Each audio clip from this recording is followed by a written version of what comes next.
आपका फिर से स्वागत है। मैं विवेक बिंद्रा, मोटिवेशनल स्पीकर। आज एक ऐसे आदमी की बात करूंगा जो आपके दिल में मोटिवेशन की आग लगा सकता है। इसका नाम है माइकल फेल्प्स।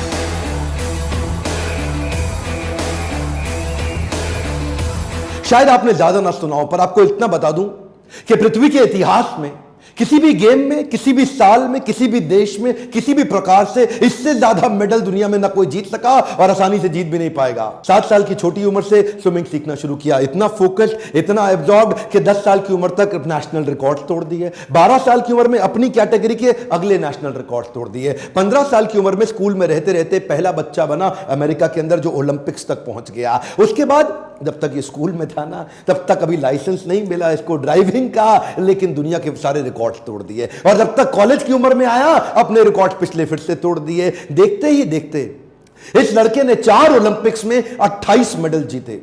एक हमारा देश भी है ना प्यारा, भारत देश, इसने 24 ओलंपिक्स में 28 मेडल जीते। 1985 में बाल्टीमोर अमेरिका में इसका जन्म हुआ। 2004, 8, 12 और 16 चारों ओलंपिक्स में सबसे ज्यादा मेडल जीतने वाला पृथ्वी में एक ही इंसान बना। आज तक के इतिहास में इसको बोला जाता है most decorated Olympian in the planet earth. Decorated Olympian को जरा मैं हिंदी में अपने देश में समझा देता हूं। मैं डेकोरेटेड ओलंपियन का मतलब आभूषित, आभूषणों से सुसज्जित, आभूषित, डेकोरेटेड। और कौन से आभूषण? गोल्ड मेडल के आभूषण। इतने गोल्ड मेडल एक इंसान एक ही गेम में कभी दुनिया में नहीं ले सका। 2004 से 8 के बीच में वो 4 साल जो उसने चाइना में बीजिंग ओलंपिक के लिए प्रैक्टिस करी थी, उस प्रैक्टिस को देख के दुनिया इसको पागल कहती थी। एक्चुअली 1972 में, कई साल पहले, मार्क स्पिट्ज ने एक वर्ल्ड रिकॉर्ड बनाया था।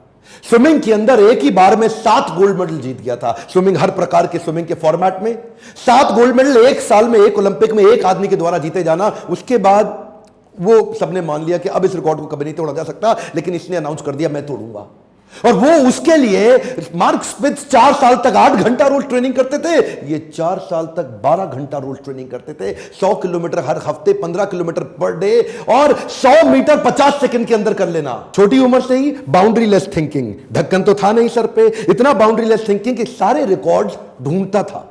स्विमिंग में जितने भी प्रकार के रिकॉर्ड्स बने हैं उनको सामने पेपर पे लाता था, प्लान करता था और उस रिकॉर्ड को तैयारी के साथ तोड़ देता था। उस रिकॉर्ड को तोड़ने के बाद जो नया रिकॉर्ड बनाता उसको फिर से तोड़ देता था, और उसके बाद जो नया रिकॉर्ड बनाता उसको फिर से तोड़ देता था। अपने रिकॉर्ड बना के अपने ही रिकॉर्ड को तोड़ तोड़ के इतने रिकॉर्ड बना लिए कि यह भी एक रिकॉर्ड बन गया कि इतने रिकॉर्ड कोई कैसे बना सकता है। केवल इसके रिकॉर्ड्स बताना इस वीडियो के अंदर मेरा मकसद नहीं है। मैं तो मेरे प्यारे देशवासियों को तैयार कराना चाहता हूं कि वो कैसे ऐसी विचारधारा ला सके, वो कैसे ऐसा थॉट प्रोसेस, ऐसा एटीट्यूड, बर्निंग डिजायर क्रिएट कर सके। इतना आसान नहीं था इसका जीवन।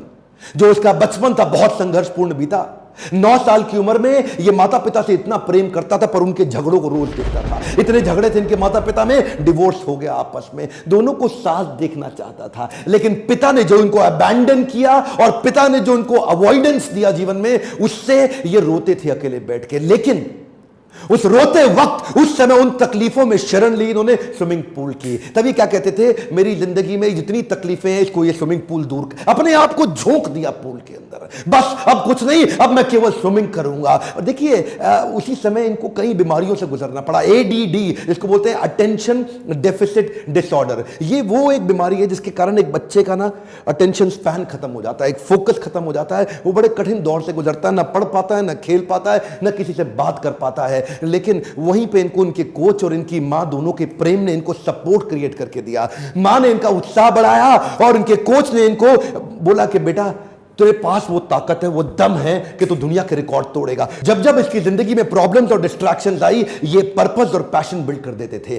कि जब भी इनको तकलीफ होती थी अपने आप को धक्का मार के पूल में फेंक देते थे। वो जो deep sense of purpose create हुआ, उसने इनको एडिशनल लेयर ऑफ इंस्पिरेशन और मोटिवेशन क्रिएट करके दी। ये जो additional layer of inspiration and motivation है, इस डीप सेंस ऑफ पर्पस से मेडल जीतने के बाद इन्होंने खुद माइकल फेल्प्स फाउंडेशन की तैयारी करी। बोले जिस स्विमिंग ने मुझको वापस खड़ा किया वो मैं पूरी दुनिया को देना चाहता हूं। केवल मेडल जीतना मेरा पर्पस नहीं, बल्कि स्विमिंग को लोगों के जीवन जीने के तरीके में डाल दूंगा। अपना पैसा जो कमा के लाते थे उसको अपनी एनजीओ में डालते थे, ताकि इस प्रकार से स्विमिंग का फायदा बाकी दुनिया को भी मिल सके। इनके मन के अंदर ना इच्छा होती थी टू अचीव द अनअचीवेबल। शुरू से इनके कोच ने इनको ऐसा ही ट्रेनिंग भी दिया। क्या बोले, ये जो अनवेवरिंग फोकस है ना, ये कैसे बिल्ड होगा?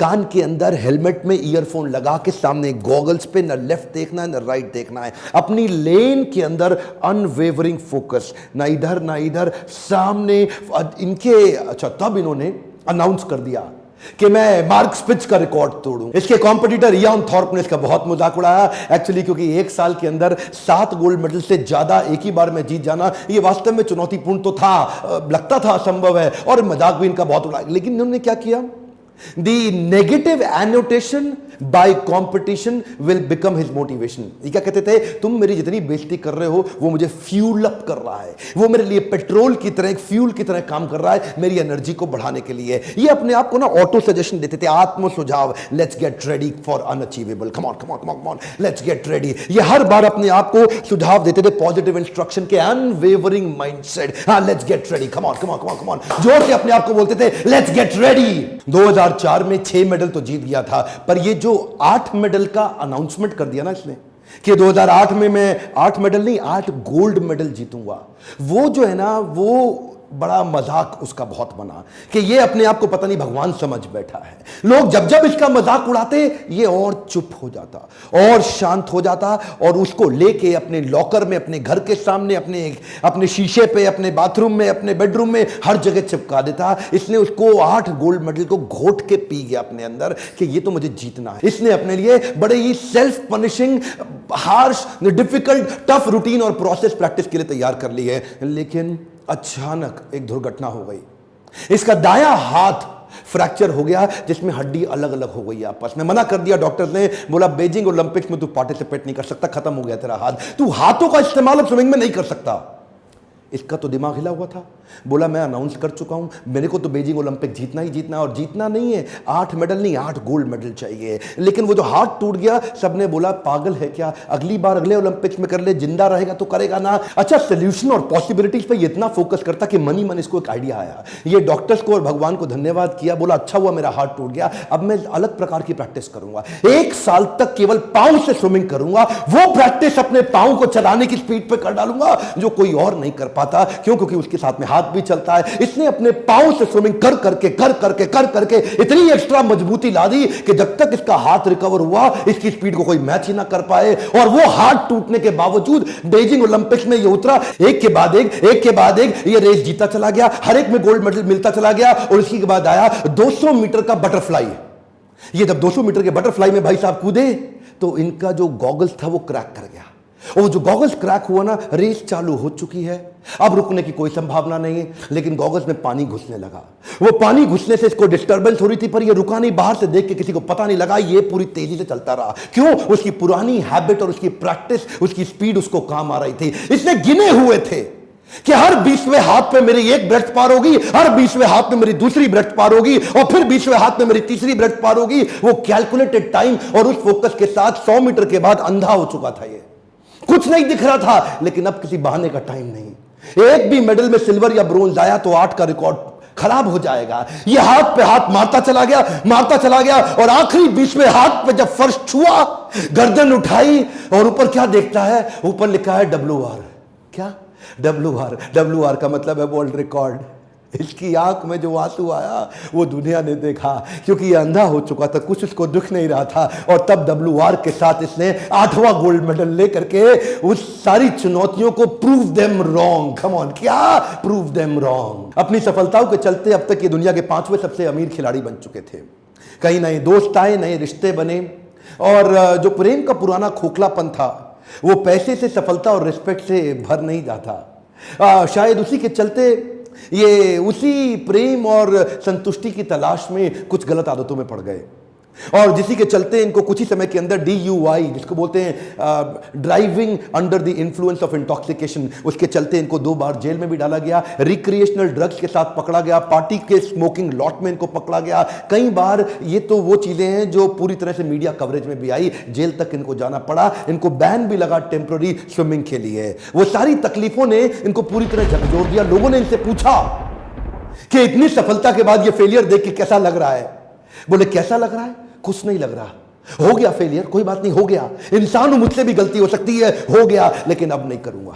मैं इतनी दूर आया हूं यहां तक रहने के लिए नहीं और आगे जाने के लिए। अब नहीं करूंगा, जो हो गया पुनर्जन्म, नया जीवन स्टार्ट, रीस्टार्ट करने जा रहा हूं। बाउंस बैक किया, वापस खड़ा हुआ, उधर सपोर्ट सिस्टम काम आया। इसकी माता जी जो इसकी मदर थी, जिन्होंने इसको आज तक इतना बड़ा ताकत दी, और इनका वो इटरनल कोच जो आज तक इनका कोच है, जो बचपन से इनका, उन्होंने आकर के इसको खड़ा किया। इन्होंने दूसरे स्पोर्ट्स में नजर डालनी शुरू करी कि बाकी खिलाड़ी कैसे खेलते हैं, वापस खड़े हो गए। 2012 में संन्यास ले चुके माइकल फेल्प्स 2014 के अंदर फिर अपने आप को खड़ा करने की कोशिश करी। Roger Federer, Rafael Nadal, Tiger Woods, ये दूसरे खेलों के खिलाड़ियों को देख के फिर से इंस्पिरेशन गैदर किया, बुरी आदतों से अपने आप को निकालने का प्रयास किया।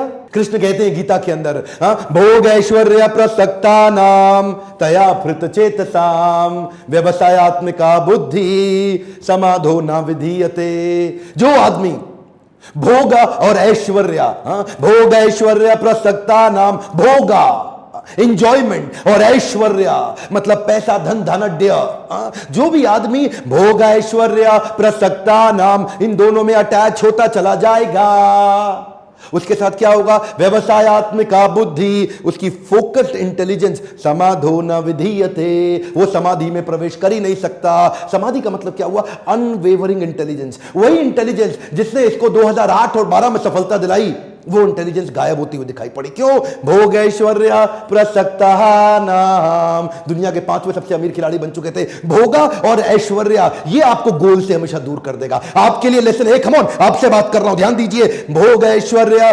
प्रसक्ता नाम, जो भी आदमी पैसा आने के बाद भोगा और ऐश्वर्य में प्रवेश कर जाता है, समाधो न विधीयते, वो समाधि में प्रवेश नहीं कर सकता। डीप एब्जॉर्प्शन खत्म हो जाएगा, फोकस्ड इंटेलिजेंस खत्म हो जाएगी। भोग ऐश्वर्या से बाहर निकले और 2016 की तैयारी करी और दोबारा 5 गोल्ड मेडल के साथ फिर से बाउंस बैक किए। दुनिया भर में ये एक ही व्यक्ति ऐसा है जो 28 में 23 गोल्ड मेडल ले लिए, 28 मेडल ओलंपिक्स में, इनके अलावा किसी के पास नहीं है। एक आंकड़ा आपको देना चाहता हूं जो थोड़ा दुखी तो करेगा पर सीख, लर्निंग बहुत बड़ी देगा। पिछले लगभग 100 सालों के अंदर हमारा पूरा भारत मिलकर के 24 ओलंपिक्स में 57 खेलों को जोड़ के, समर ओलंपिक्स, विंटर ओलंपिक्स, 57 खेलों को जोड़ के पिछले 24 ओलंपिक्स के अंदर केवल 9 गोल्ड मेडल जीत सका। ये भाई साहब अकेले, एक हम पूरा देश नहीं, अकेले 4 ओलंपिक्स के अंदर 23 गोल्ड मेडल जीत गए। हमारा पूरा देश मिलके 9,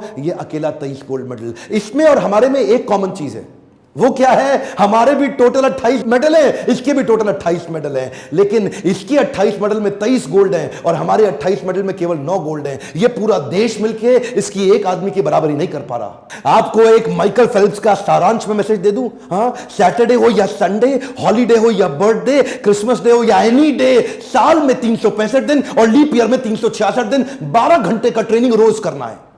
12 घंटे का ट्रेनिंग रोज करना है, कोई ऑप्शन नहीं है। और ऊपर से जो इनका कोच था ना, वो बड़ा अजीबोगरीब आदमी, उसने बड़ा कमाल कर दिया। उसने इनकी शब्दावली बदल दी, इनकी वोकैबुलरी बदल दी। इनकी वोकैबुलरी से एक वर्ड डिलीट कर दिया, वो है ना।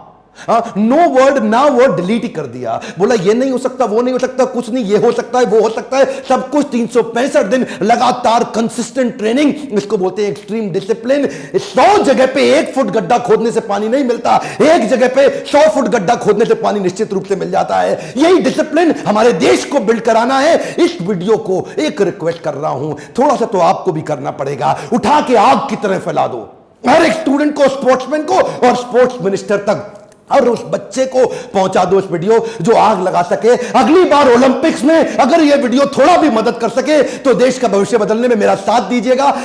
लाइक करिए अगर आपको ऐसे वीडियो अच्छे लगते हैं, सब्सक्राइब करके बेल आइकॉन नहीं दबाया, अगला शक्तिशाली वीडियो आपसे छूट जाएगा। कमेंट बॉक्स में लिखिए अगला कौन सा वीडियो देखना चाहते हैं। मेरे साथ जुड़े रहने के लिए, हर बार वापस आके वीडियो देखने के लिए प्रेम